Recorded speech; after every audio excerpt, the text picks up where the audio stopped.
Alright, so now we're going to do a new problem. And this time we're not going to have the leading coefficient being 1. It's going to be a 2 instead. Now, when I look at this again, a lot of teachers teach that you're going to multiply these two together. I do not like that idea. And let me show you why. 2 times 20 is 40. Now you have to find all the factors of 40. Oh, that's a 1 times 40, 2 times 20, 4 times 5. 4 times 10. Beep, beep, beep, beep. And then 5 times 8.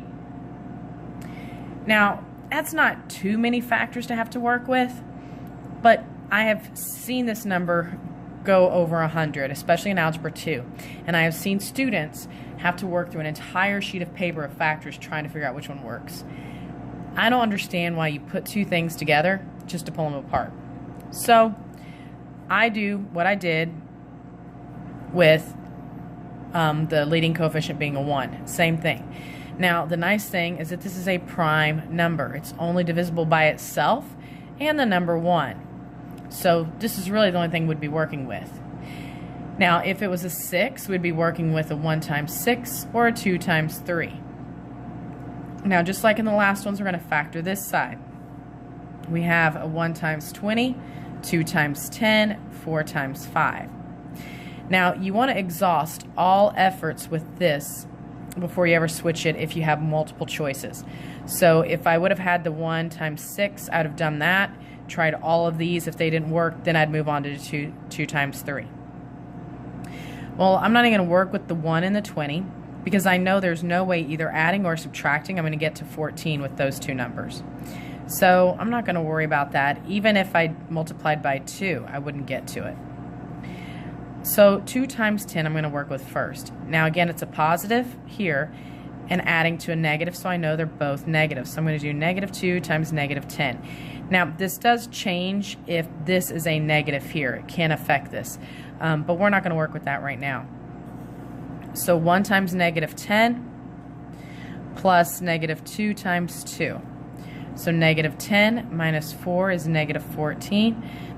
I got it right off the bat. I was supposed to be in negative 14. That's what I got. Now let's say I would have switched it first and had negative 10 times negative 2. Don't worry. That would have been a negative. It would have been 1 times negative 2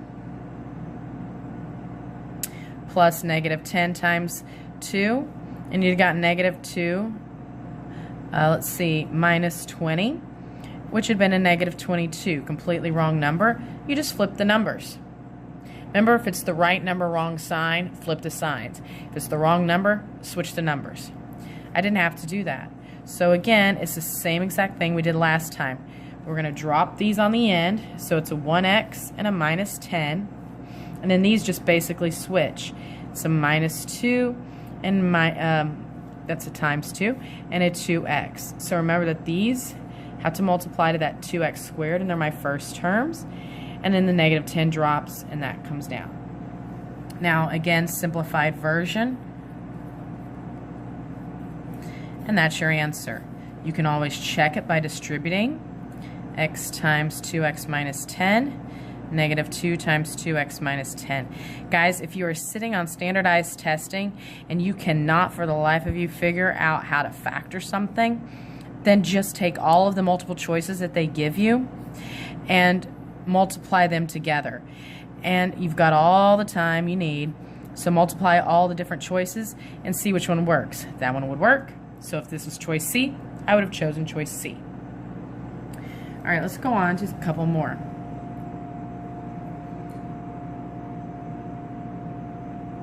All right, so I have a 3x squared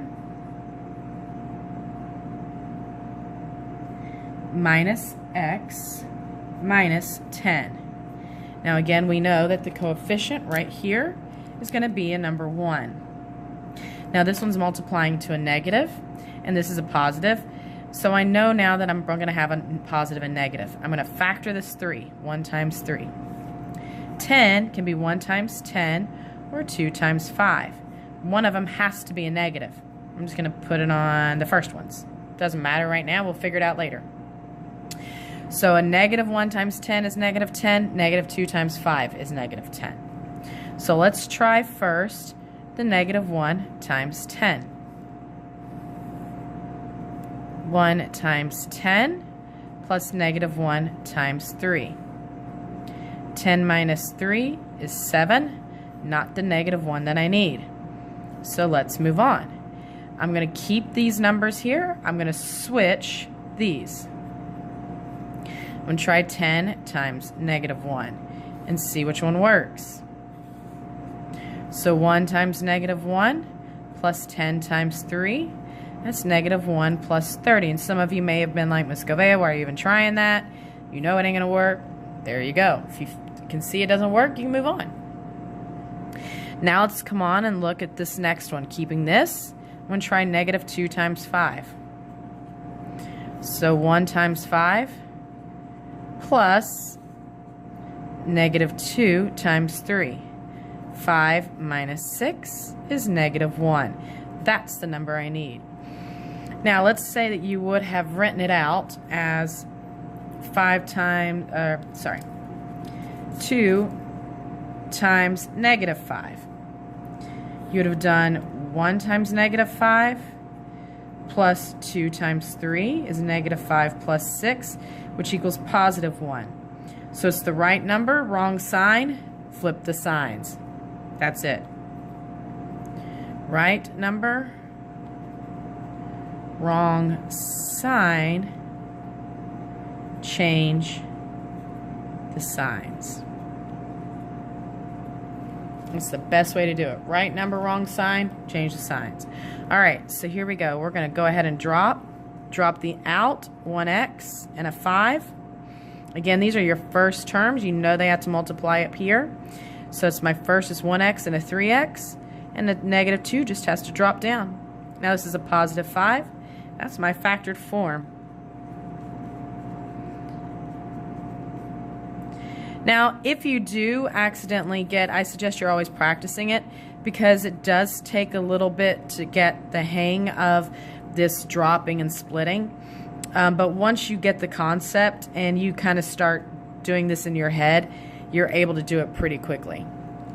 If I distributed 3x squared plus 5x minus 6x minus 10 combines to get the 3x squared minus x minus 10, which is exactly what I needed.